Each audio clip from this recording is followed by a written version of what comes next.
Hello जी, नमस्कार। आप सभी बच्चों का एक्सप्लोर बायोलॉजी यूट्यूब चैनल पे बहुत बहुत स्वागत है। और आज इस चैनल के माध्यम से हम लोग एक नए टॉपिक को स्टडी करेंगे जिसका नाम होगा स्पर्म। ह्यूमन रिप्रोडक्शन स्टार्ट किए हुए थे जिसमें हम the male reproductive system, the female reproductive system, gametogenesis पढ़ा चुके हैं आपको। आज हम लेक्चर नंबर 5 पे हैं। लेक्चर नंबर 4 तक आपके यूट्यूब चैनल पे अपलोडेड किया हुआ है जिसमें हम कंप्लीट मेल रिप्रोडक्टिव सिस्टम में टेस्टिस के बारे में बता चुके हैं, उनके सेकेंडरी सेक्स ऑर्गन के बारे में बता चुके हैं, vast difference, epididymis, okay already सारी चीज़ डिस्कस किए हुए हैं। फिर हम फीमेल रिप्रोडक्टिव सिस्टम में आपके साथ ओवरी डिस्कस कर चुके हैं। फिर ओवरी के बाद fallopian tube, uterus, vagina and female external genitalia, इन तमाम टॉपिक पे हम डिस्कस कर चुके हैं आपके यूट्यूब चैनल पे, जो कि आपके लेक्चर नंबर 1 और लेक्चर नंबर 2, 3, 4 तक अवेलेबल है। आज की जो हमारी क्लास होने जा रही है, ये क्लास सिर्फ और सिर्फ स्पर्म पे होने जा रही है और हम आपको बताएंगे कि ह्यूमन स्पर्म की क्या खास बात होती है, मिलियंस ऑफ मिलियंस स्पर्म कैसे मेल रिप्रोडक्टिव सिस्टम में बनते हैं, और इन तमाम टॉपिक पे हम आपके साथ में डिस्कस करेंगे आज की क्लासेस में। फिलहाल हम क्लास को बढ़ाते हैं आगे और आपको बताते हैं सबसे पहले आपके एनसीईआरटी के डायग्राम को। ये आपके एनसीईआरटी के डायग्राम है, जिस डायग्राम में एक स्पर्म का वेल लेवल स्ट्रक्चर दिया हुआ है, वेल लेवल लेबलिंग किया हुआ है, और इन लेबलिंग को आपको जरूर अपने कॉपी में बनाना चाहिए।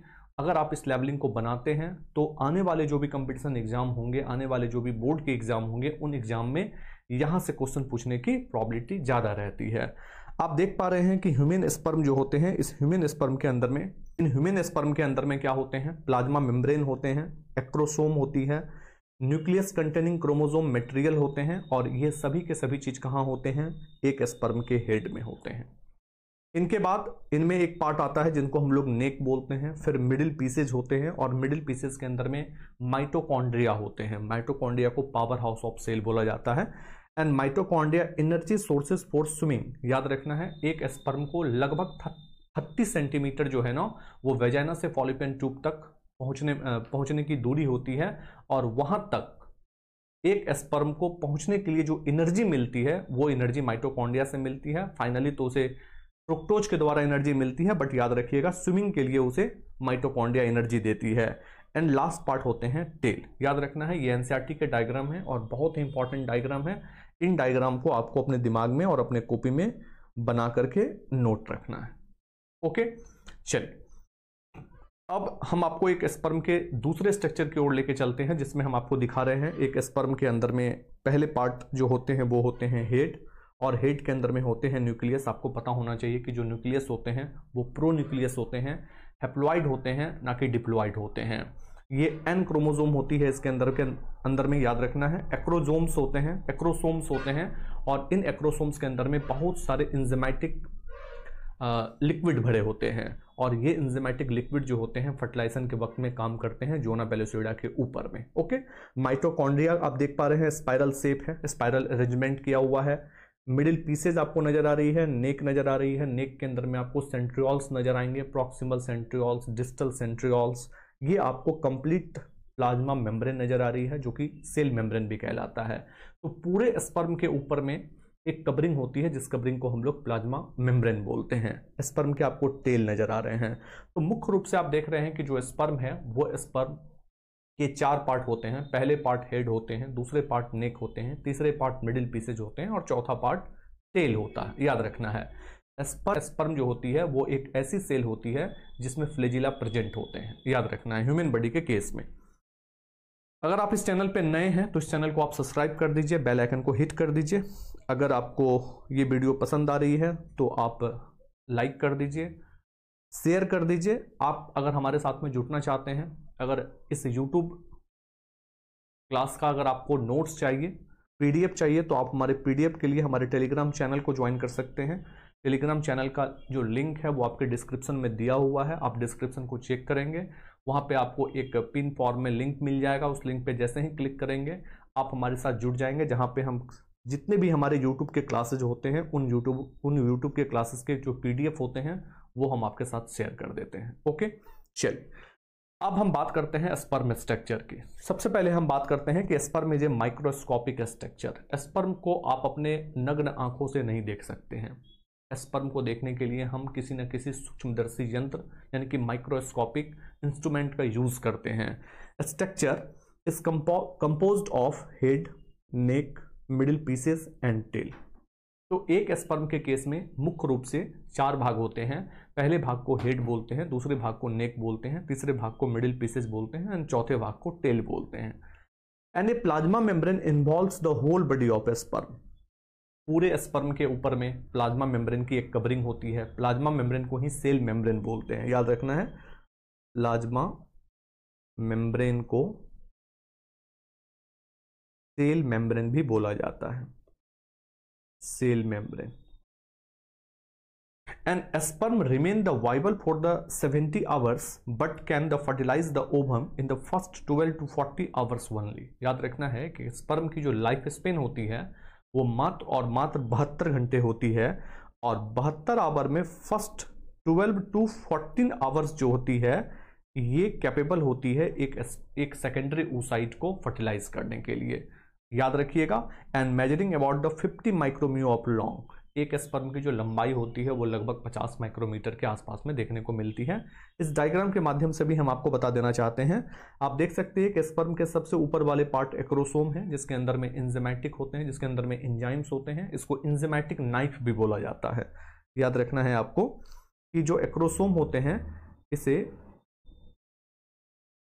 एंजाइमेटिक नाइफ भी कहा जाता है।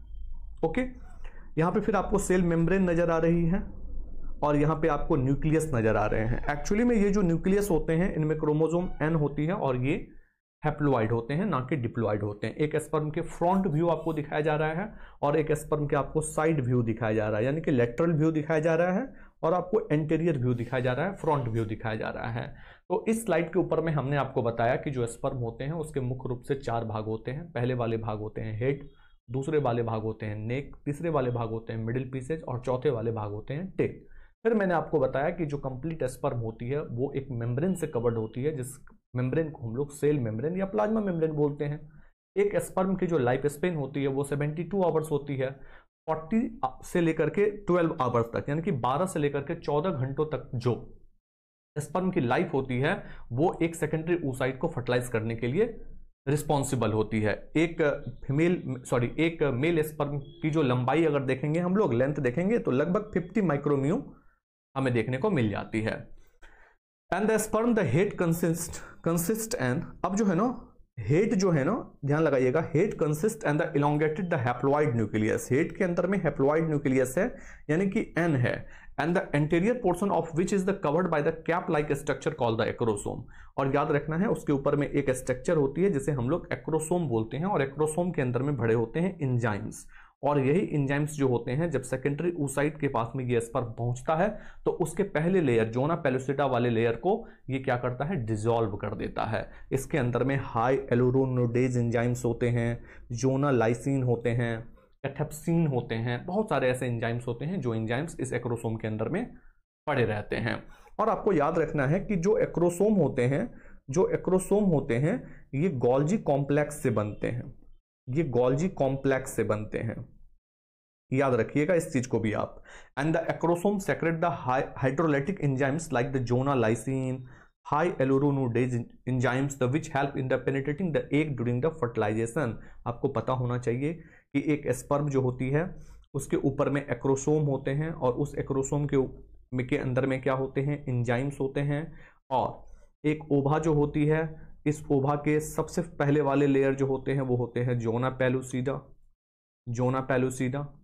अब ये जोना पेलुसिडा जो होती है, जब ये एक्रोसोम इस जोना पेलुसिडा वाले लेयर से टकराते हैं तो यही एंजाइम्स रिलीज हो जाते हैं, और जब ये एंजाइम्स रिलीज हो जाते हैं तो जोना पेलुसिडा जो होती है वो डिसॉल्व हो जाती है और ये स्पर्म जो है इंटर कर जाते हैं। ओके, चल अब ये एक वेल लेवल डायग्राम है और इस वेल लेवल डायग्राम में हम आपको बता रहे हैं कि किस किस प्रकार से जो स्पर्म होते हैं वो जोना पेलुसिडा वाले लेयर को डिसॉल्व कर रहे होते हैं। आप देख सकते हैं fertilization generating the acrosomal process. Number 1 पे आप देख पा रहे हैं कि sperm make the content with this egg. जो स्पर्म है वो एग के कांटेक्ट में आ गई है। जब एग के कांटेक्ट में आ गई है तो acrosome react with the zona pellucida. अब एक्रोसोम जो है वो जोना पेलोसिडा के साथ में रिएक्ट कर रहे हैं, और जोना पेलोसिडा के साथ में रिएक्ट करने के बाद वहां आप देख पा रहे हैं कि हाइड्रोलाइटिक जो एंजाइम्स है वो हाइड्रोलाइटिक एंजाइम्स अब रिलीज्ड हो रहे हैं। अब जैसे ही हाइड्रोलाइटिक एंजाइम्स रिलीज कर जाएंगे तो acrosome react with this perivitelline space. अब जो एक्रोसोम होगी वो कहां चले जाएगी, पेरीवेटेलाइन स्पेस के अंदर में। आप देख भी पा रहे हैं कि डायग्राम के अंदर में आपको पेरीवेटेलाइन स्पेस भी नजर आ रही है। This is called the perivitelline space. Okay, and the plasma membrane of the sperm and the egg the fuse. अब एग जो है वो फ्यूज हो गई है किसके साथ में, स्पर्म के साथ में। And sperm nucleus enter the egg, और जो स्पर्म के अंदर में एन जो हैप्लॉइड न्यूक्लियस थे, अब वो उस ओवा के जो न्यूक्लियस हैं, जो एन है, जो हैप्लॉइड न्यूक्लियस हैं, उनके साथ में जाकर के वो मर्ज कर जाएंगे। Okay, and the cortical granules fuse with this egg plasma membrane which the renders the vitelline layer the impenetrable to the sperm. याद रखना है। तो कुल मिलाकर के आप देख पा रहे हैं कि जिस प्रकार से एक स्पर्म जो होती है वो सेकेंडरी oocyte तक जब पहुंचती है तो स्पर्म के एक्रोसोम जो होते हैं वो जोना पेलोसिडा लेयर से टकराते हैं, और जो एक्रोसोम के अंदर में एंजाइम्स होते हैं वो एंजाइम्स रिलीज कर जाते हैं, और रिलीज करने के बाद वो जोना पेलोसिडा लेयर को हटा देते हैं, और फिर उसके अंदर में वो एंट्री कर जाते हैं स्पर्म के प्रोन्यूक्लियस, और जो सेकेंडरी oocyte है उसके प्रोन्यूक्लियस दोनों आपस में आकर के फ्यूज कर जाते हैं, और उससे एक नया सेल का निर्माण होता है जिसे हम लोग जाइगोट बोलते हैं। और जाइगोट में जो क्रोमोसोम होती है वो कितनी होती है, 46 होती है, 23 पेयर होते हैं, और जाइगोट हमेशा क्या होती है, डिप्लॉयड होती है। ओके, क्या होती है, डिप्लॉयड होती है। वीडियो अगर पसंद आ रही है आपको तो आप ज़्यादा से ज़्यादा शेयर कर दीजिए। आपके जितने भी सोशल मीडिया अकाउंट हैं उन सभी सोशल मीडिया अकाउंट पे आप इसके लिंक को शेयर कर सकते हैं। साथ ही साथ आप इस वीडियो को लाइक कर दीजिए, इस पर आप कमेंट कर दीजिए आपको वीडियो कैसा लग रहा है, कि आपके ज्ञान के द्वार खुल रहे हैं। अगर खुल रहे हैं तो जरूर आप इस वीडियो पे 1-2 लाइन आप कमेंट करिए कि आपको वीडियो कैसा लग रहा है। चलिए, अब हम बात करते हैं कि neck is the very short region. अभी तक तो हम लोग हेड का पोर्शन देख लिए थे, हेड के पोर्शन में एक्रोसोम को हम लोग स्टडी कर चुके हैं। अब हम पढ़ते हैं कि जो स्पर्म होते हैं ना उसके नेक वेरी शॉर्ट्स होते हैं, और उनमें 2 सेंट्रियोल्स पाए जाते हैं। पहले सेंट्रियोल्स को बोलते हैं प्रॉक्सिमल सेंट्रियोल्स, और दूसरे सेंट्रियोल्स को बोलते हैं डिस्टल सेंट्रियोल्स। बहुत इजी है, आप देख भी पा रहे हो, यहाँ पे आपको प्रॉक्सिमल सेंट्रियोल्स नजर आ रहे हैं, और इन्हीं के नीचे में आपको डिस्टल सेंट्रियोल्स नजर आ रहे हैं। बहुत सारे लेबलिंग किए हुए हैं, इन लेबलिंग से आपको हड़बड़ाना नहीं है। जहां जहां आपको हम मार्क कर रहे हैं उस मार्क को आप अच्छे तरीके से देखिए। यहाँ पे आपको न्यूक्लियस नजर आ रही है, ये स्पर्म के न्यूक्लियस हो गए। ओके, यहाँ पे आपको माइटोकॉन्ड्रियल सीथ नजर आ रही है, ठीक है ना। मिडिल पीसेस के अंदर में माइटोकॉन्ड्रियल सीथ होती है, याद रखना है आपको। स्पर्म के हेड नजर आ रहे हैं, न्यूक्लियस नजर आ रहे हैं, acrosome, neck, middle pieces and the end pieces, tail जो होते हैं, एंड प्रिंसिपल पीसेस। ओके, तो ये कंप्लीट स्पर्म के आप बोल सकते हैं कि नामांकन है और लेबलिंग है। इस लेबलिंग को आपको दिमाग में नोट रख के चलना है। चलिए, the middle pieces the possesses the numerous mitochondria. आपको याद रखना है कि जो स्पर्म के मिडिल पीसेज होते हैं ना, यहाँ पे न्यूमरस माइटोकॉन्ड्रिया होते हैं विच प्रोड्यूस एनर्जी, और ये क्या देते हैं, एनर्जी देते हैं for movement of the tail that the facilitate the sperm motility essential for the fertilisation.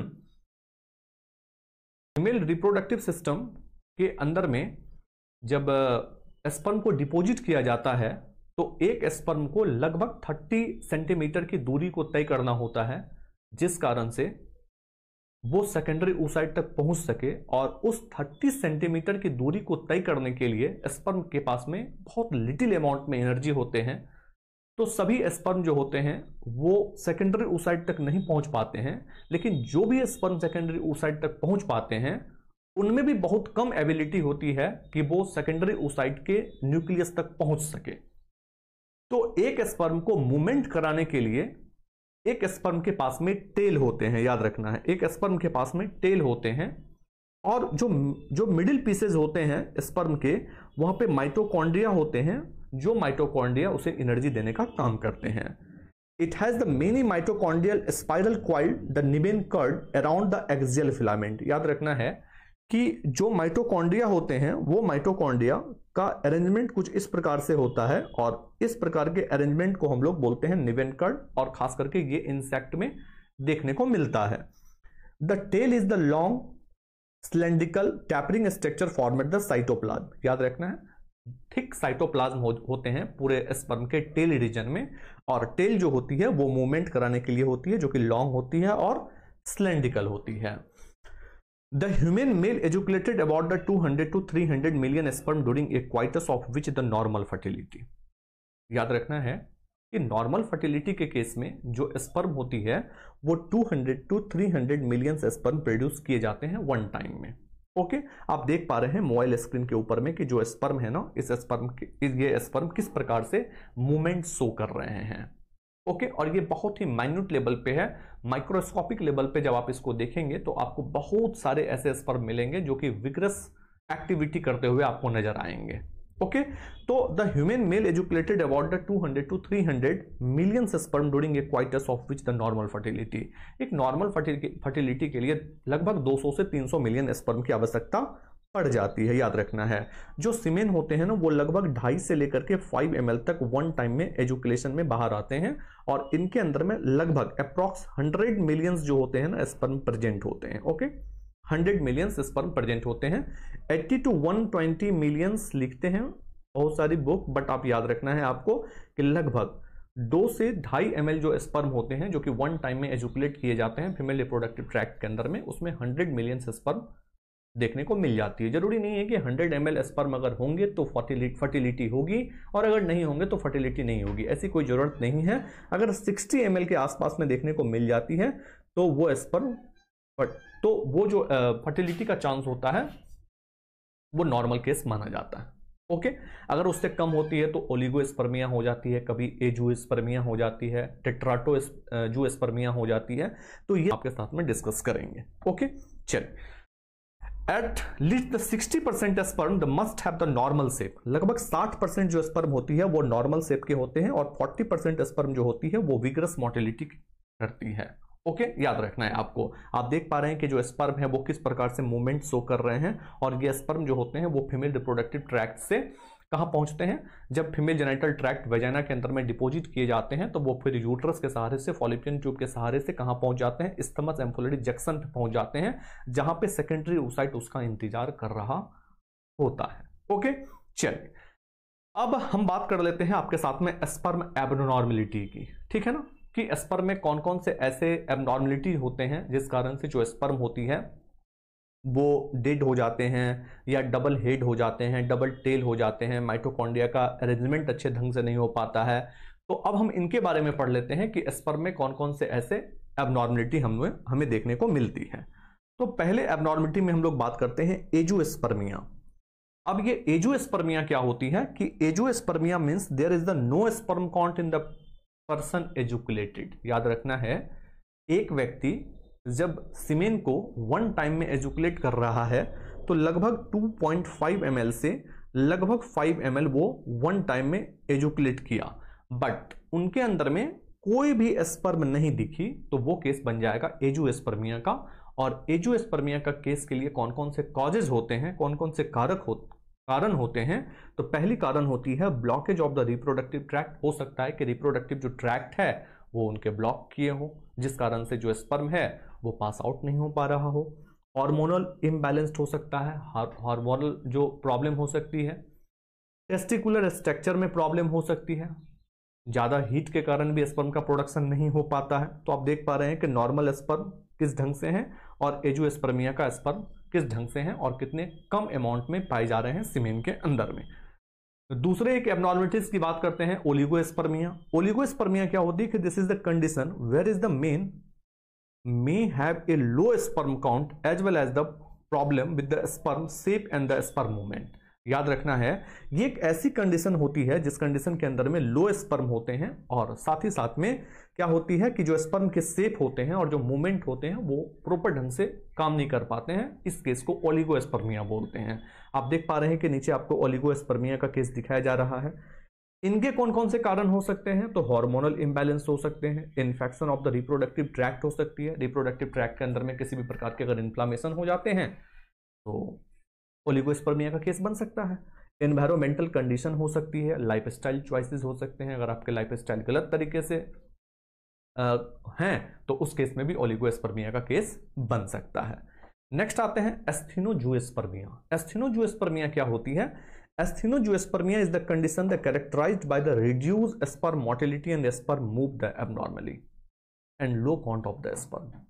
तो एस्थेनोजूएस्पर्मिया में क्या होते हैं कि जो स्पर्म होते हैं ना वो प्रॉपर ढंग से मूव नहीं कर पाते हैं, और अगर स्पर्म मूव नहीं कर पाएंगे तो वो फीमेल रिप्रोडक्टिव ट्रैक्ट के एम्फोला वाले रीजन तक नहीं पहुंच पाएंगे, जिस कारण से फर्टिलाइजेशन होने की चांस नहीं बनेगी। तो आप देख भी पा रहे हैं यहाँ पे कि जो एस्थेनोजूएस्पर्मिया है ना, mild to moderate asthenozoospermia and severe asthenozoospermia, लगभग 75 क्या कारण हो सकते हैं इनके, वो भी डिस्कस कर लेते हैं एक बार हम लोग। जेनेटिक फैक्टर हो सकती है, हार्मोनल इम्बैलेंस्ड हो सकते हैं, वेरिकोसील हो सकती है। वेरिकोसील मतलब होता है स्वेलन ऑफ नर्व, ठीक है ना, किसी भी नर्व का फूल जाना वेरिकोसील है। लाइफस्टाइल फैक्टर हो सकते हैं एंड हीट एक्सपोजर हो सकती है। याद रखना है आपको कि अगर आप बहुत ऐसे गर्म वाले स्थान पे बैठे हुए हैं, जैसे कि अगर आप बहुत लॉन्ग टाइम तक ड्राइविंग कर रहे हैं तो जो इंजन की सीट होती है वो काफ़ी गर्म होती है, तो उस गर्म वाले जगह से क्या हो सकती है, स्पर्म के जो काउंट हो सकते हैं वो डिक्रीज कर सकते हैं और एस्थेनोजूएस्पर्मिया का केस बन सकता है। टेट्राटोजूएस्पर्मिया। टेट्राटोजूएस्पर्मिया क्या होती है? In this condition, the majority of the sperm in the semen are the shaped abnormally। मतलब बहुत सारे ऐसे स्पर्म हैं जिसके शेप जो है ना वो एबनॉर्मली है। अब आप यहाँ पे नॉर्मल स्पर्म आपको नजर आ रही है। अब इस नॉर्मल स्पर्म के बाद देखो यहाँ पे आपको हेड डिफेक्टेड नजर आ रही है, किसी में माइटोकॉन्ड्रिया का अरेंजमेंट सही ढंग से नहीं है, किसी में एक्रोसोम ही नहीं है। ओके, यहाँ देख लो आप एक्रोसोम लेस नजर आ रही है, यहाँ पे एक्रोसोम ही नहीं है। यहाँ पे आपको मिडिल पीसेस डिफेक्टेड नजर आ रहे हैं, यहाँ पे आपको टेल डिफेक्ट नजर आ रहे हैं। मतलब पूरे स्पर्म के अंदर में कहीं ना कोई आपको डिफेक्ट नजर आ जाएगी, जो केस बन जाएगा टेट्राटोजूएस्पर्मिया का। Okay, the sperm may be the more than the single head और टेल। 2 टेल हो सकती है, 2 हेड हो सकते हैं। एक्रोसोम प्रेजेंट नहीं हो सकते हैं, एक्रोसोम एब्सेंट हो सकते हैं, एक्रोसोम के अंदर में एंजाइम्स नहीं हो सकते हैं। तो बहुत सारे ऐसे केस बन सकते हैं टेट्राटोजूएस्पर्मिया का। अगर आप वीडियो पसंद कर रहे हैं, वीडियो आपको अगर अच्छी लग रही है तो आप चैनल को जरूर सब्सक्राइब कर दीजिए। आप ज़्यादा से ज़्यादा इस वीडियो को शेयर कर दीजिए। विद्या को जितने बांटिएगा विद्या उतनी ही आपको वापस मिलेगी। धन को सुरक्षित रखिए तो धन बढ़ता है, बट विद्या को आप जितना बांटिएगा विद्या आपके पास में पुनः कम बैक होकर के आएगी। ओके, प्यारे प्यारे कमेंट जरूर कर दीजिएगा, शेयर कर दीजिएगा वीडियो को, ताकि और भी बच्चों ये वीडियो को देख सकें और अपने क्लास 12 के सिलेबस को कंप्लीट कर सकें। कंप्लीट पीडीएफ के लिए आपको क्या करना होगा, हमारे टेलीग्राम चैनल को ज्वाइन करना होगा। और आप हमारे टेलीग्राम चैनल को ज्वाइन कैसे करेंगे, तो आप डिस्क्रिप्शन को चेक करेंगे, डिस्क्रिप्शन में एक लिंक दिया हुआ है, उस लिंक पे जैसे ही आप क्लिक करेंगे, क्लिक करते ही आप हमारे डायरेक्ट टेलीग्राम चैनल पे ज्वाइन कर जाएंगे। और टेलीग्राम चैनल पे ज्वाइन कर जैसे ही आप कर जाएंगे तो जो आज की क्लासेस यानी कि जो यूट्यूब क्लासेस की जो पीडीएफ होती है वो यूट्यूब क्लासेस की पीडीएफ हम वहाँ पे शेयर करते हैं, जिससे आप एक प्रॉपर मात्रा में नोट्स बना सकते हैं। और वो नोट्स आपके लिए अति इंपॉर्टेंट होगा, जो आपको किसी भी एग्जाम में आगे बढ़ा सकता है। एक नेक्स्ट बीमारी की ओर बढ़ते हैं हम लोग, एबनॉर्मलिटीज की ओर बढ़ते हैं, जिसका नाम है ओलिगोएस्थेनोटेट्राटोजूएस्पर्मिया। नाम बहुत बड़े हैं, आप तोड़ के इसे पढ़ेंगे। Oligoasthenoteratozoospermia. In such cases the shape, ध्यान लगाइएगा, shape, size, movement of sperm are abnormal. Shape भी खराब है, साइज भी खराब है और मूवमेंट भी नहीं कर रहा है, तो ये केस बन जाएगा ओलिगोएस्थेनोटेट्राटोजूएस्पर्मिया का। द स्पर्म काउंट में भी also be the lower than the normal. अब नॉर्मल स्पर्म काउंट जो होती है वो 100, आप बोल सकते हैं कि मिलियंस जो होती है, 100 मिलियंस लगभग 1 ml के आसपास में देखने को मिलती है। 1 ml स्पर्म के अंदर में 100 मिलियंस स्पर्म जो होती है वो देखने को मिल जाती है। तो अगर इनसे भी लो काउंट जा रहा है तो ओलिगोएस्थेनोटेट्राटोजूएस्पर्मिया का केस बन जाएगा। आप देख भी पा रहे हैं, यहाँ पे आप देख लो स्पर्म के जो मिडिल पीसेज हैं वो क्या है, डिफेक्ट है। स्पर्म के टेल डिफेक्ट हो गए, स्पर्म के हेड डिफेक्ट हो गए, आपको अलग अलग प्रकार से नजर आ रही है। मतलब सभी केसेस जो है ना आपको इस ओलिगोएस्थेनोटेट्राटोजूएस्पर्मिया में देखने को मिल जाएगी। एक होते हैं नेक्रोजूएस्पर्मिया। नेक्रोजूएस्पर्मिया क्या होती है कि in such cases the all sperm in the semen is the dead. अब यहाँ पे आपको सीमेन का सैंपल दिया गया है, दिखाया जा रहा है, और यहाँ पे आपको एक माइक्रोस्कोप के द्वारा उसमें चेक किया जा रहा है कि उसमें स्पर्म जो है यानी कि स्पर्मेटोजोआ जो है वो कितनी है। तो यहाँ पे आपको डेड स्पर्मेटोजोआ मिल रही है, लगभग 58% लाइव स्पर्मेटोजोआ मिल रही है, बाद बाकी जितने भी स्पर्म है वो सभी के सभी डेड हो गए। तो ये केस बन जाता है नेक्रोजुएस्पर्मिया का। मोर एंड मोर देन जो होती है ना स्पर्म, वहां पे डेड मिलेंगे आपको। ओके, एक होते हैं ल्यूकोसाइटोस्पर्मिया। ल्यूकोसाइटोस्पर्मिया क्या होती है कि this is the condition where there is the high amount of white blood cell present in the semen. Semen के केस में ज्यादा से ज्यादा मात्रा में व्हाइट ब्लड सेल मिलती है और ये केस बन जाते हैं ल्यूकोस्पर्मिया का। ओके, आप देख पा रहे हैं यहाँ पे आपको ल्यूकोस्पर्मिया का केस नजर आ रही है। Seminal vesicles, prostate gland, epididymis, testicle. Already हम आपके साथ में लेक्चर नंबर 1 में डिस्कस कर चुके हैं टेस्टिस के बारे में। जो भी बच्चे लेक्चर नंबर 1 को अटेंड नहीं किए हैं वो बच्चे लेक्चर नंबर 1 को एक बार अटेंड कर लीजिए। वहाँ पे हम complete the male reproductive system आपको पढ़ाए हुए हैं, जिसमें हम testis, seminal vesicles, prostate gland, bulbourethral gland, penis, इन सभी टॉपिक पे हम कंप्लीटली डिस्कस किए हुए हैं। ओके, चलिए अब आप हमारे टेलीग्राम चैनल पे जुड़ सकते हैं और टेलीग्राम चैनल का जो लिंक है ना वो लिंक आपके डिस्क्रिप्शन में दिया हुआ है, और उस डिस्क्रिप्शन को जैसे ही आप चेक करेंगे वहां पर आपको टेलीग्राम का लिंक दिखेगा। उस पर जैसे ही आप क्लिक करेंगे आप हमारे टेलीग्राम चैनल पे जुड़ जाएंगे। और टेलीग्राम चैनल पे जुड़ने का मेन फायदा क्या होगा आपको कि यूट्यूब क्लासेस के जितने भी पीडीएफ होंगे वो सभी पीडीएफ वहां पे शेयर कर दिए जाते हैं और उनसे आप एक प्रॉपर तरीके के नोट्स बना सकते हैं। ओके, चलिए आपको अगर वीडियो पसंद आई है तो आप इस चैनल को सब्सक्राइब कर दीजिए, बेल आइकन को हिट कर दीजिए और ज़्यादा से ज़्यादा शेयर कर दीजिए, ताकि और भी ऐसे छात्र जो छात्र क्लास 12 की तैयारी करना चाहते हैं, क्लास 12 की प्रिपरेशन को कंटिन्यू करना चाहते हैं, वो बच्चे कंटिन्यू कर सके और एक प्रॉपर मात्रा में जो बायोलॉजी है उसकी नोट्स को तैयार करके वो अपनी बोर्ड की प्रिपरेशन और अपने कंपटीशन के प्रिपरेशन को कंप्लीट कर सकते हैं। इसी के साथ आज की क्लास को हम यहीं पे रखते हैं और मिलते हैं फिर हम नेक्स्ट क्लासेस में। तब तक के लिए आप सभी बच्चों को बहुत बहुत धन्यवाद। जय हिंद, जय भारत, थैंक यू।